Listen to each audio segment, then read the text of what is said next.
Eh, malam ni kok mana sekali pun aku nak mau hantar barang tu. Boleh? Boleh bang. Tapi stok kita ada sikit ke bang? Tak perlu bagi kita ni geruk bila babi. Ada berapa lagi? Ada 2 lagi bang. Mah. Kok mana sekali pun aku nak mau hantar barang tu. Boleh? Okey bang. Okey, mah.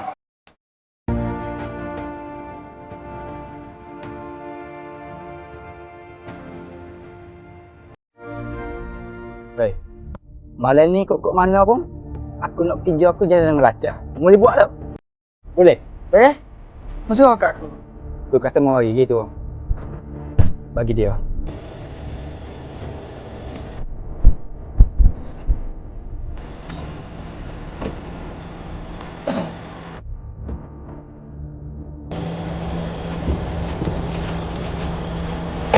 Hey bro. Di mana itu, Bang? Ni bagian remo. Kau dah lipat remo. Apa proses sama lu? Lulus. Ada eh? Lulus kan?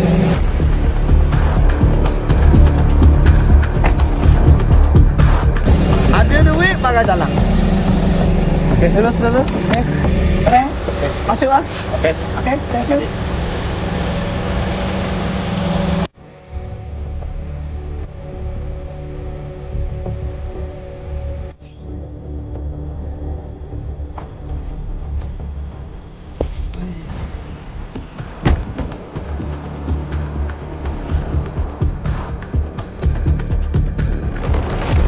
Kena bagi settle. Oh, bagai apa?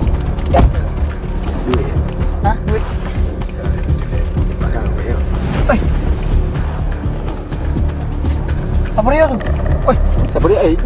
Kena kopok dia. bagi gitu.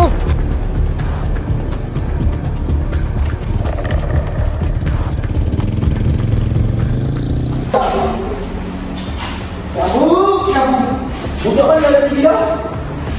Mana kau tahu? Bagai kau malam ni.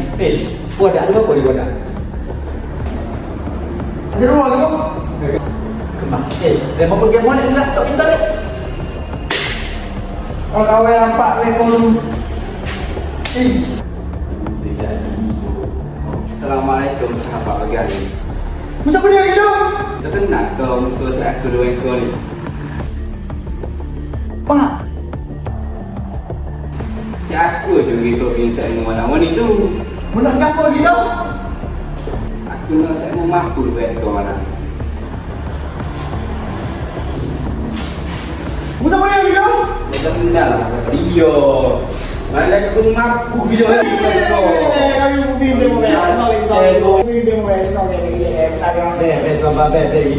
Apa tadi kamu ni?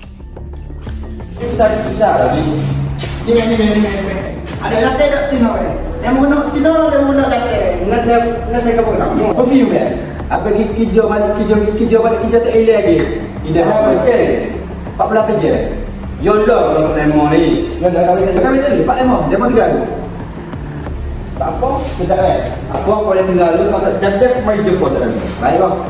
Apa? Tunggu. Apa be? Baik bang. Hai cik adik abek kakak, untuk menyegarkan keadaan sekeliling gunalah Edit Perfume untuk wangian tanpa batasan.